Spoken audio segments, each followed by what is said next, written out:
Welcome to Mamas in Training, a podcast that gives new moms guidance and community from moms who have been there. I'm Jessica Lorian, a mama in training myself, so let's learn together all about this thing called motherhood. This week, I'm bringing you 3 mamas that I met on the app called Clubhouse. From the second that I met them, they had me laughing. They each have 3 kids and are out of the baby stage, but they're here to tell you what's really important. They remind us to let go of perfection, take the pictures, and most importantly, try to laugh through it all. While they all have a social following, they have done it by being real. So it's time for a little you time. Go ahead if you can and grab yourself a cup of coffee, hopefully it's warm, a glass of wine, or even just a fresh glass of water. And if you can step away from the kids for just a few minutes and know that you are not alone by listening to Sandra, Raj, and Vanessa. My name is Sandra. I go by the name of the Mom Rant. I am a social media crazy mom. Some call me a Hot Mess Express mom. I have a community of 13,500 on Facebook that I value. It has turned into a job. I love my community. I love some of my community members, not all of them. I talk about my real life because it's all about real life and being a real mom. And I think that that's really important. So that's what I do. I'm sticking with it. And I'm just on a journey for self-improvement. So anything that I can learn along the way, I think is really important. And I hope you guys all have the worst day. Take care.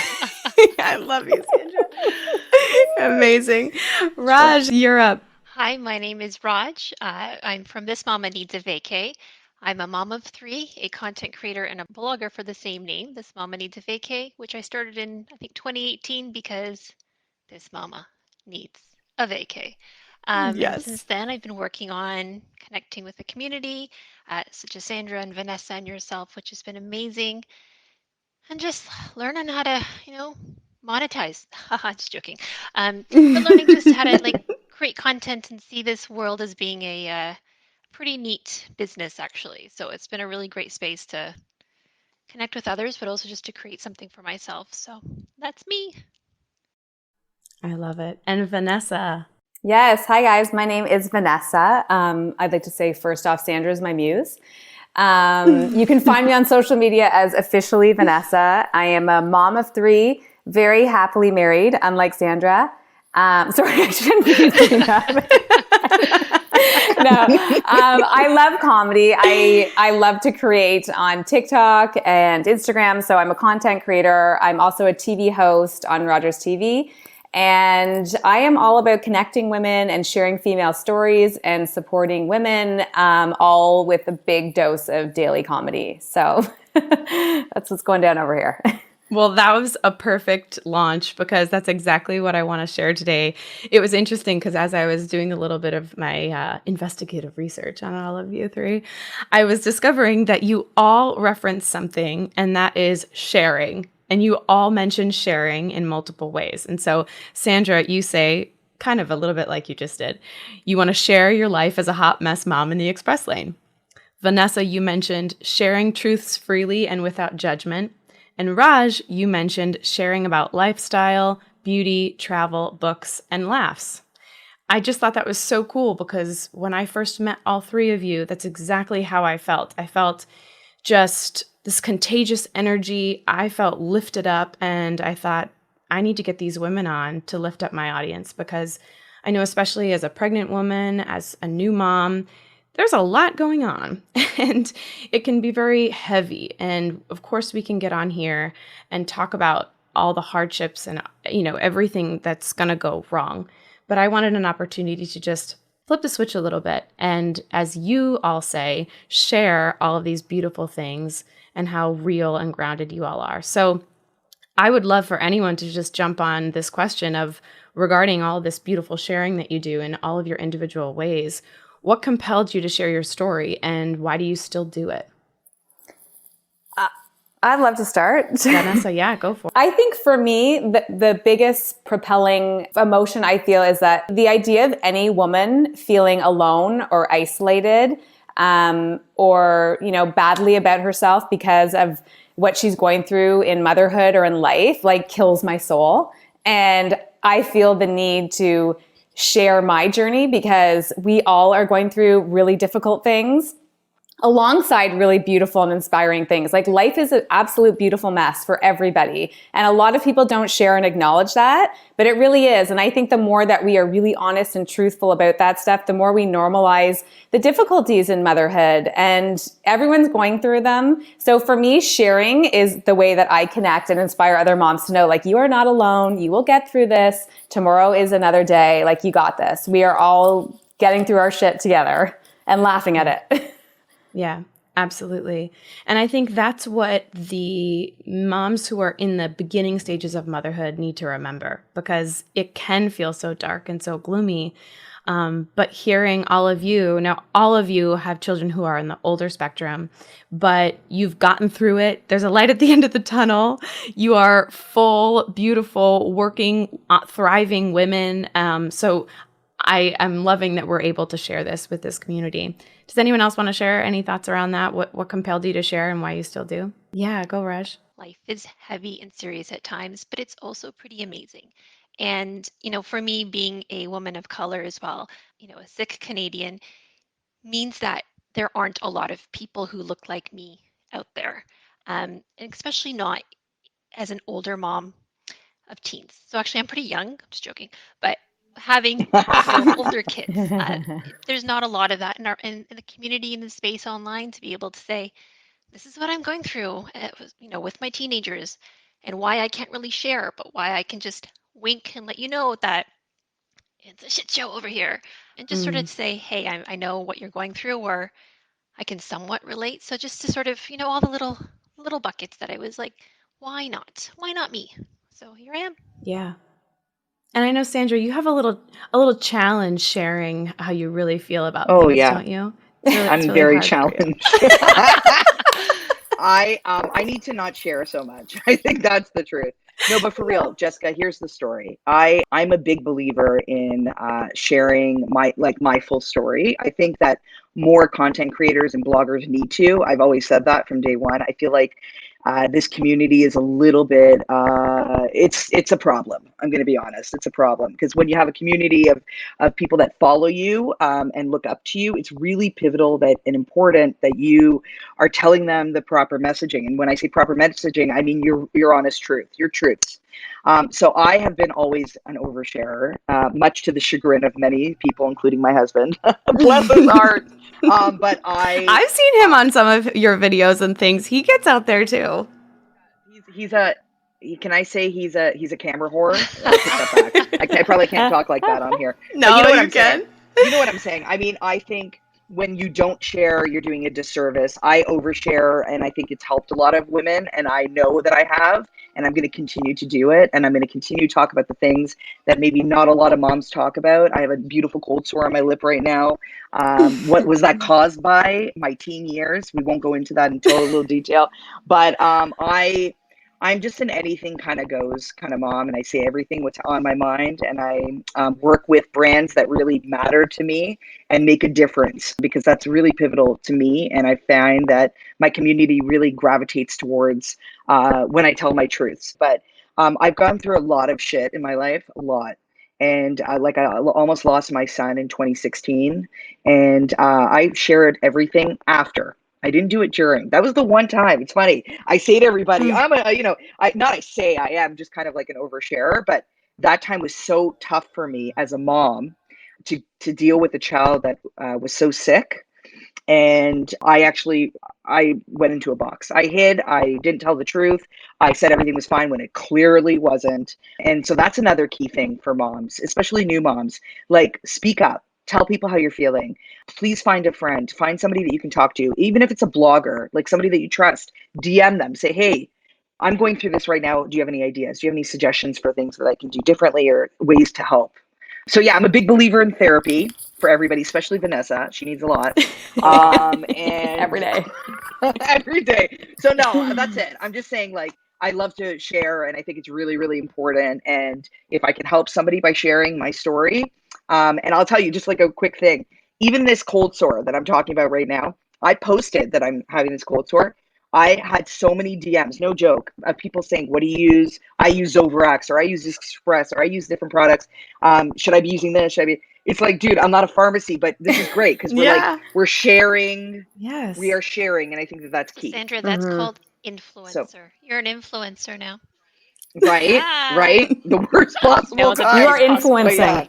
And that's the beauty. Can Yeah. I add? Yeah, but I want to Please. add something too to what Sandra said about like moms and social media, because I think when you become a new mom, social media can be so dangerous and awful, especially at that time in your life, because you're so incredibly vulnerable and you have no idea when you become a mom for the first time. You're like, there's all these huge decisions to make. These like new, every day are new discoveries with this new baby and this life. And you're like, wow, I have this new life that I am responsible for. And then you open up Instagram and it's like perfect white photos everywhere. Like, how is that good for anybody? I mean, so I think to your point of like keeping it real, showing the cold sore, like I've shared a lot of my life and I've had tons of adversity and I've had breast implant illness and I've had tons of health stuff with my kids. And like, it's important for moms to know that just because it looks pretty doesn't mean it's pretty behind the scenes. Like the reality is like everybody has stuff, and it's important to find the moms who are sharing like true stories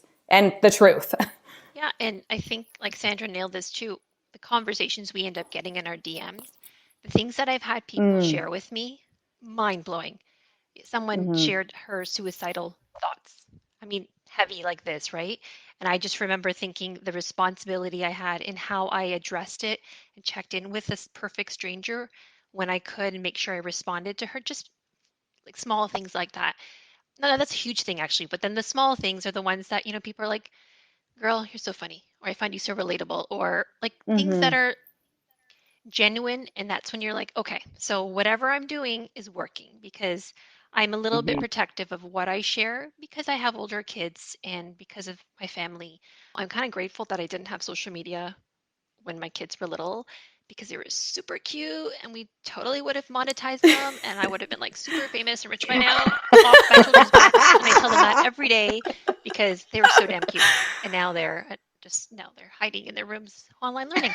Um, but yeah, so it's, what I share is my perspective. What I'm limiting what I do share, but I'm really glad that people can see the authenticity and it being true, because I am a terrible liar, is what I'll tell everyone. And yeah, like coming into our DMs, slide into our DMs, everybody, for genuine, real conversations and real suggestions of, what, this works for me or this doesn't work for me. Or I've even had people say, if something they find is triggering that I've posted about or I've shared. And I did forget how hard it was when you're sleep deprived and you think your kid's never going to be potty trained and all those things. So it was a good Or reminder never for sleep me. in their own bed. Oh my That's what I gosh, am. that's another thing. Yeah. I did temporarily forget that because I'm not in that now. But oh, say it to me and those are fresh memories. So it's great to be able to, our community here, we respond well to the people who send us comments and messages. So then I'm going to be more mindful. I'm not going to go around saying, just enjoy it now. You moms with the young kids, you're so lucky. Like, no, I don't want to be a jerk. I'd like to share a memory that I had. This is like how I have a 5-year-old. She just turned 5. So I'm still like, I'm in that. You're in it. Yeah, I'm still in Yeah. it. No, yeah. So I actually distinctly remember having the thought of, if I had an injury, not too bad, like not life-threatening, but an injury that forced me to have to go to the hospital where I would be able to sleep for 3 days, then I'd be okay. I had that thought many times about 4 years ago. Like, I just need to rest for a couple days. I don't want to break anything. Like, I need to come back. But so that's the truth of early days of motherhood. Like, and those are the kind of thoughts a lot of us, I think, had. Like you said, Vanessa, I've had thoughts. I'm like, if I just get sick enough, just sick enough that I can really take a sick day, or I feel really justifiable to say, here you go, to my mother-in-law when the kids were younger. I just never found that I could do that. Like I was never, and I got to knock on wood because I don't actually want to be sick. But No, you're yeah. just, But this is yeah. acknowledging the intensity and the workload of motherhood. It's not that we want this truly, but that is how hard it is being a mom. We all love it. We all love them. Blah, blah, blah. Like we all know we love them. I'm so tired of that though. Of course we all love our kids, But Yeah. it's exhausting. It's a big job. It's an amazing job, but it is really tiring. 24/7, all the damn time. Yeah. And it doesn't end when they turn Yeah. 18. I wish I could escape. I will just say that's the only We're thing I really will like to say inspiring new about- moms right now, We should guys. change track right now. Sorry. No, I don't think it's no, I don't think Life's it's that. hard, man. It's Yeah. yeah, life is hard, and I think it's not that I'm not looking for you to inspire them. I'm looking for you to relate to them, and that's exactly what you're doing. And yes, like you said, Vanessa, you all love your kids, of course, and I hate even to a certain extent that we have to put up that But we do billboard. because people will throw, like on social media, it's like you have to throw it in there because you're going to get told off if you don't. Yeah. But, I think the other part of it is the moms right now, like, for example, I have a episode that I'm planning to come up that's talking about not falling in love with your kids, So the moms that are in that and they're feeling like, okay, right now I am not in love with my kid, or right now I do just want to lay in bed for a week, or right now everything hurts. There's a certain extent of that does continue. And there's a certain extent of that when your kids are teenagers and they're being real assholes to you, that continues. But it's the superpowers that I think the three of you have, which is this authenticity, this energy, this joy, this humor that you naturally bring into a room. And that's what I think I wanted to try to encapsulate and quote unquote inspire. I even sometimes don't like that word, but the women listening today, because that authenticity, that energy, that joy, that humor is what I think will help you through those challenging times. And then those moments that your child, when they speak, does turn around and tell you that you love them, then of course, that's when you're like, okay, all walls down. Like, yes, I of course I love you, and I'm here and I'm present and I want to be here all the time. Not all the time, So, though. Like, we need a break. I was Well, gonna not I all need the a time. coffee break. Also, Twice a yeah. week. Also bedtime. Like when they're sleeping, they're the most beautiful, perfect children when they're asleep. Yes, Yes. Bedtime kind of brings it all full circle, and you can do it the Yes. next day because of bedtime. Yeah. Exactly. So that aspect of humor and laughter through motherhood, especially in those early days, what's the importance of that? And what are some of your favorite tools, tricks, or resources that you guys have found to kind of get you out of that funk, out of that moment, and just focus on the humor, the laughter, the joy? So if I could start just by saying I had 3 C-sections. So there was no humor, laughter, or joy at the beginning. I'm being honest with you. I'm never going to sugarcoat stuff. I had no humor. I was struggling. First one was an emergency C-section. That was really tough recovery. The other 2 were, they made it happen. It was planned. But anyhow, besides all that, I didn't find any humor because I couldn't breathe properly. I couldn't walk properly. I couldn't take care of my other kids because when you have C-sections after having other children, somebody else still needs to take care of your kids. So it was really hard. But honestly, this is what I've done since day one. And I know it might not be what everybody else has done, but this is truthfully what I've done. I don't get a lot of sleep. I've never got a lot of sleep. But what I do is I spend in the evening time, even if it's till 2 or 3 o'clock in the morning, knowing that I'm going to be up again early, I spend that time for myself. I really do. I watch TV, I read books. These are things that have always been important to me. These are things that I do. And I am totally lack of sleep. It's been like that since day one having kids. But that was a choice afterwards because I realized that me time was so important for me. It was so important for my psyche. It was that downtime, the mom downtime. We don't get that at the beginning. Even when I was absolutely exhausted, Kevin would say to me, go to bed. And I'd be like, I just need to watch the show, or just need to read this book. He's like, are you insane? I'm like, no, I need this 2 seconds. Take the baby. I was, when I wasn't breastfeeding at the beginning, though I stopped after that, I was bottle feeding, pumping. I got him to jump in to do pumping because I was like, dude, hold my breast because I need to have unwinding time. So that's what I would say is keys. Carve out that niche, that time where you can have that little bit of time. If that means running to the washroom, which I would do also, like leave me alone for 2 seconds. Going outside, drinking, whatever you need to get it done, girl, you get it done. Okay, that's it. That's all I wanted to say about highly that. relate to that me time at night. I do the same thing. I don't sleep very much. I go to bed too late, but I need my time in the evening so bad. That's also my marriage time. Like that's where we have our time. We have no other time in the day. He works, I work, 3 kids, sports. There's no time for us except from like 8:30 to 12 at night. So that's like my marriage right there. I totally agree with you, Sandra. I think also too, like for me, like finding comedy in like the most tragic and darkest moments For sure. has saved me and my marriage. Like my husband and I, if people heard the things we laugh at our kids and are like together, it's like dark, but we laugh and we're like, everything is laughable to a degree, right? Like it really 100%. is 100%. Like I think back to like, I ended up in the hospital with my 3rd child with postpartum anxiety. I had such a bad panic attack. I thought I had a heart attack. And like to this day, my husband and I make so many jokes about me. Like I'm fine now, but like, I'm just saying we are able to find comedy in most of the things that happen to us, which allows you to let go of a lot of the fear around it and move forward knowing that you can get through it. This too shall pass. And don't be naive. More is to come. It will always come. There will be very hard days ahead, always. And that's just the journey with kids, with marriage, with life. Like you go through a hard stretch, then you have a great one. Then you have a really hard one again. It's just, it doesn't end. It's always like that. So find the joy where you can and the comedy. Yeah, all about laughing. Amen, And I girl. find, and I know this is like a little bit cliche, my kids have taught me how to enjoy the little things. When they're little and like the first snow and they're like, oh my God, it's the greatest thing ever. And you're like, I got to shovel it again. But they're so happy with it. And the leaves changing and jumping in puddles and playing in the leaves and playing in the mud, all the things that you're like, oh my God, I have to clean this now. But if you can stop for those few seconds and say, number one, let go of that perfection, let go of the control and the perfection. That will be a lesson when you have kids who are teenagers that will help save your sanity. And laugh. Just laugh. And that makes it so much better.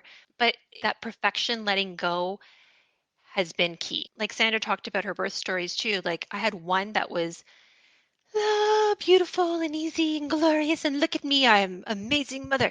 And the other 2 were like, yeah, okay, sure. First one, I had Bell's palsy, which now I can laugh about because I was grateful it lasted 6 weeks.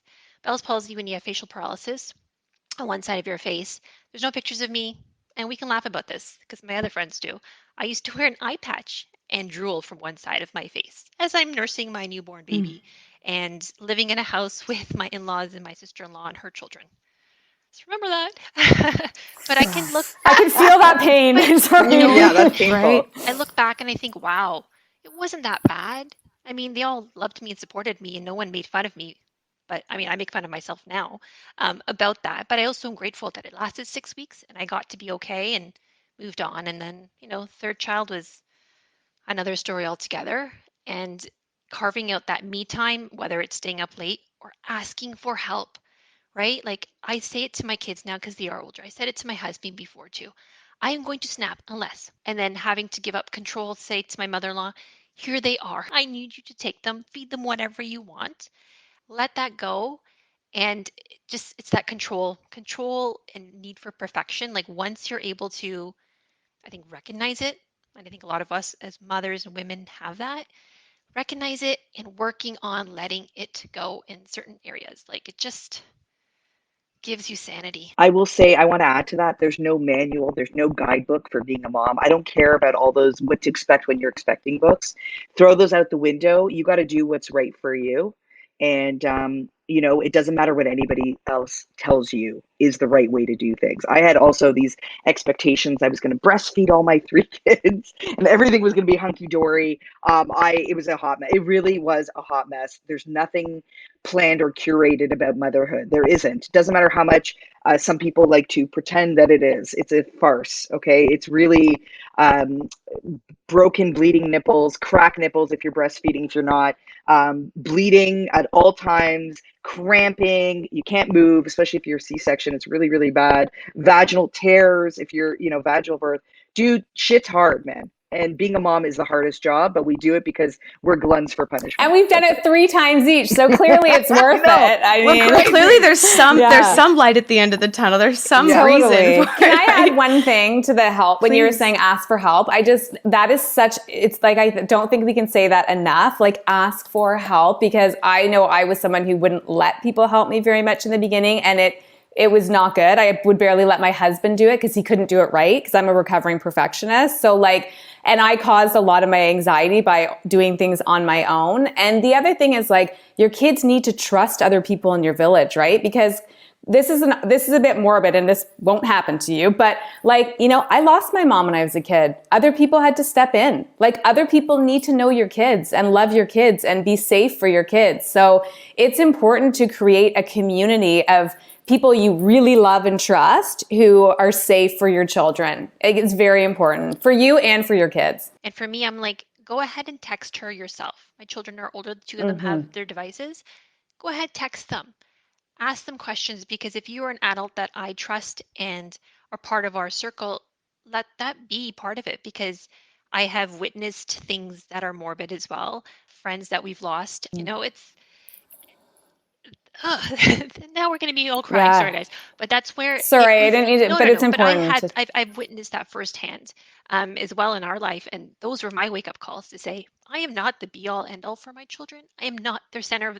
I also want them to live their own life and not drag me down with it when they're adults. Like, I want them to go live their life. And they're their own people. Yeah. They're their own people. And if you can learn this and work on it when they're younger, it's not as much of a sudden crash and burn when they're teenagers, because that's when they really are like, you know, I love you, but please stop telling me I'm just like you or I look just like you. My girls hate hearing that. I went from being that mom who made her own organic baby food for every freaking thing to like, you want hot dogs again? Great. 7 days in a row. I don't really care. Yeah. Here, have a cucumber. Please balance it out, because, you know, the third child breaks you. And kids are very capable, like very. I lived on my own at 16.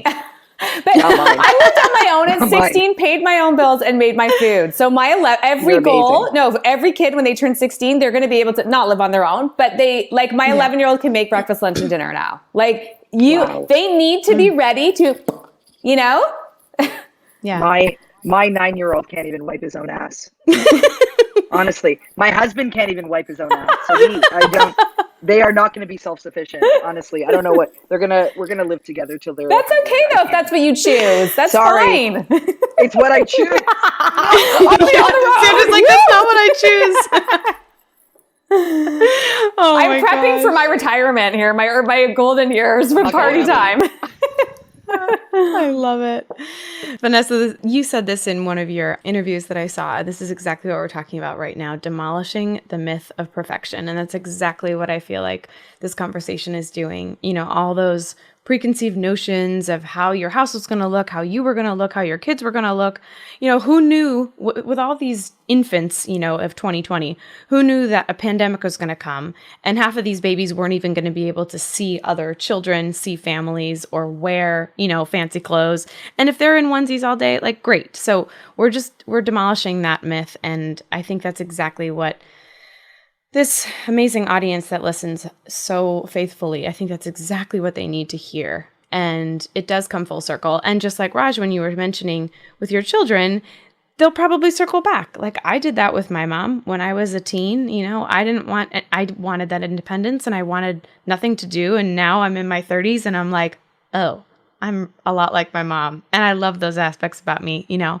So it'll circle back. If you all could go back in time and tell your pregnant self something, tell your new mom something, right? Yeah. One thing. Go! Right. Just kidding. Just kidding. Forget it. Turn around.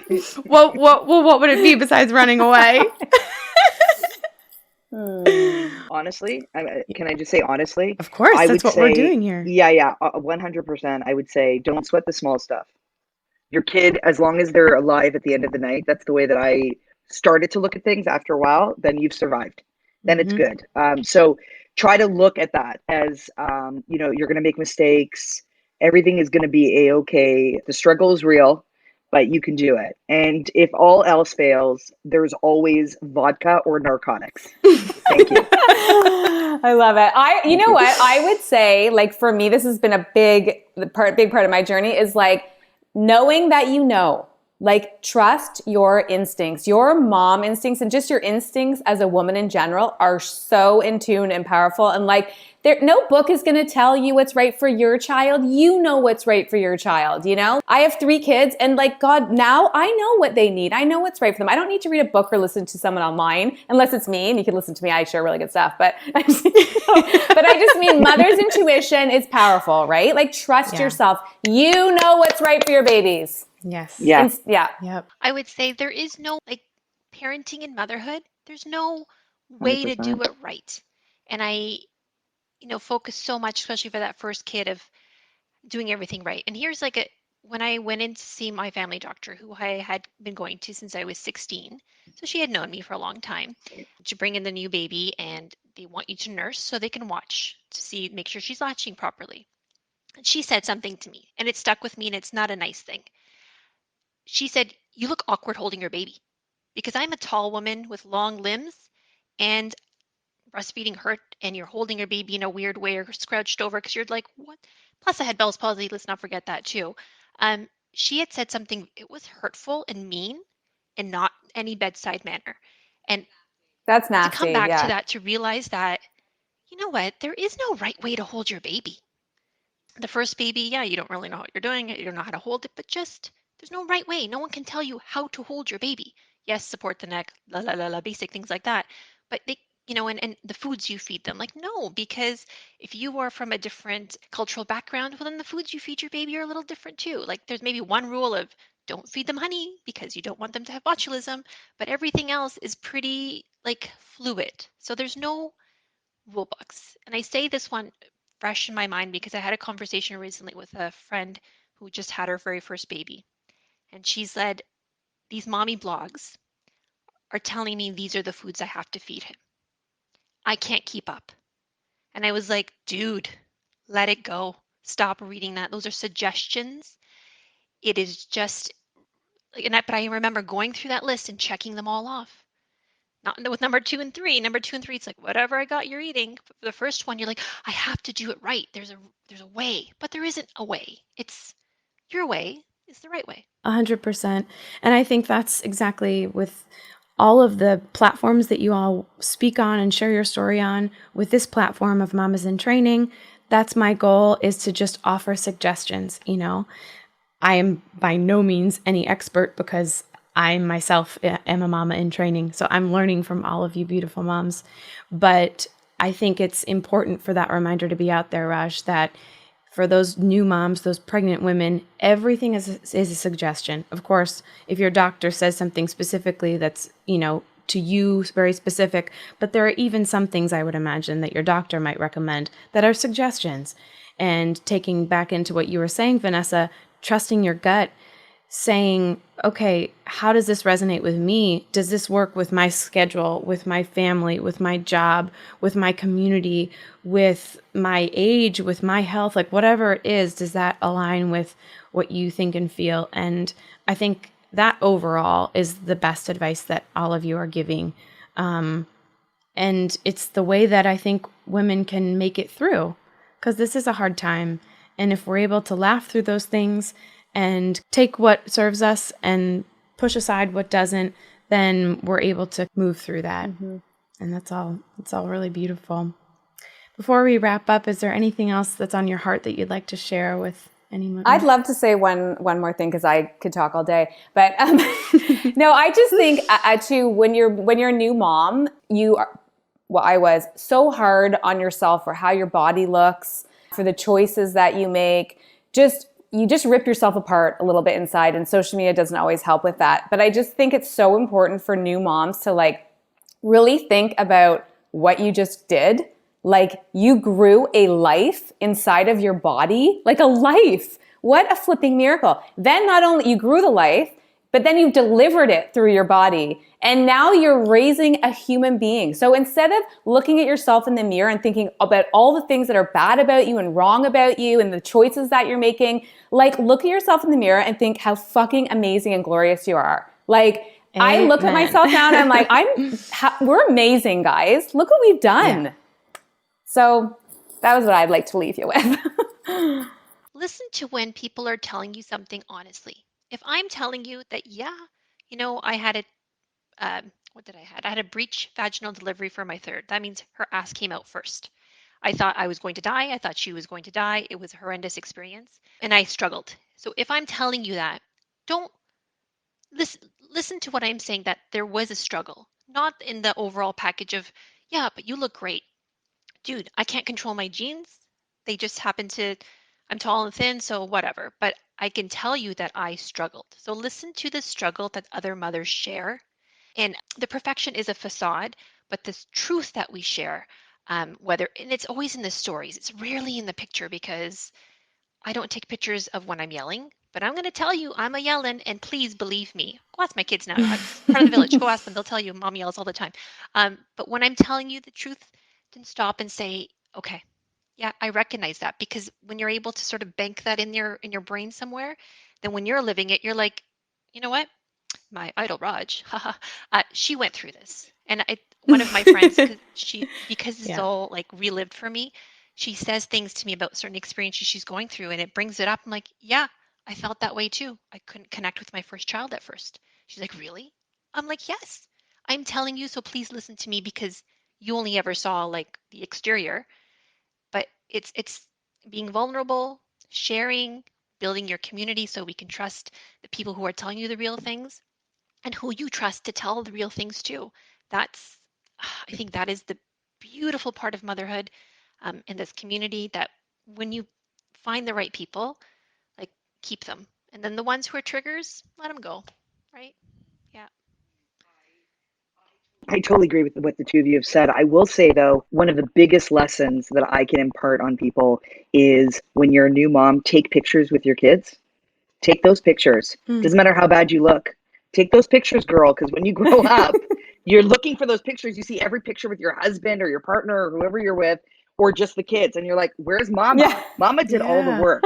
Take those goddamn pictures. That's number one. That's a good tip. I've got 2 tips. That's number one. Number 2, don't worry if your house is a mess.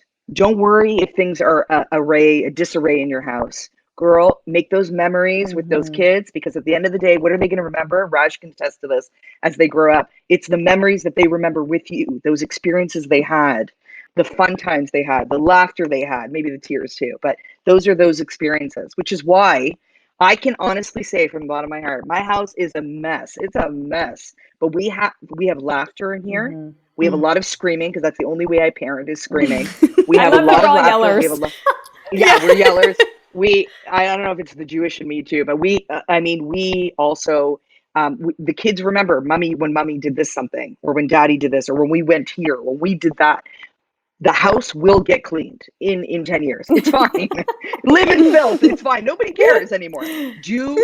Make those memories with your family. Do it, and take those pictures, girl. Take those the stuff photos. Will get destroyed, and be okay with it. Like, it's just stuff. Honestly, I don't even know what I'm going to do after the pandemic, having to clean this house for people. It's been a lot easier in that sense. Right? Exactly. So beautiful. Ladies, I'm just, like the first time that I met you in Clubhouse, you just always lift me up and make me feel so, like, you just remind me of that authenticity and how important that is. And I, even myself, with things that I've gone through, have been inspired through all of you to share more of my story. And you see it received in such a beautiful way. And so thank you for inspiring me, and thank you for providing some comfort to all the women listening. And I will have all of your information in all the show notes so people can follow you. And if you need more uplifting moments and conversation with these beautiful ladies, find them on Clubhouse if you're on that app, because it's so fun. I was just in Sandra and Vanessa's room last night. They always make me laugh. A little bit more rated R usually, but they're so fun. Very They rated just, R. The fact I'm that literally Sandra walking. didn't use the C word, and I'm not going to say which one today, is Yeah. Thank you. Thank you. I've been conservative. It's conservative. Before we That's the leave, I word. want a photo too, guys. Yes. Oh my gosh. But I'm so grateful for all of your time, ladies, and continue being the beautiful, open, positive women that you are, because you for sure inspire other people. So grateful. Thanks so much for having us. So much. Thanks, Yeah, I love what Jessica. you're Thank doing. you. Jessica. If you enjoyed the show today, be sure to subscribe so you don't miss an episode, and leave a review on Apple Podcasts so I know how to better serve you. I'd also love for you to join our community of Mamas in Training on Facebook. You can find me at Mamas in Training on Instagram and at mamasintraining.com. For Mamas in Training, I'm Jessica Lorian. We're in this together.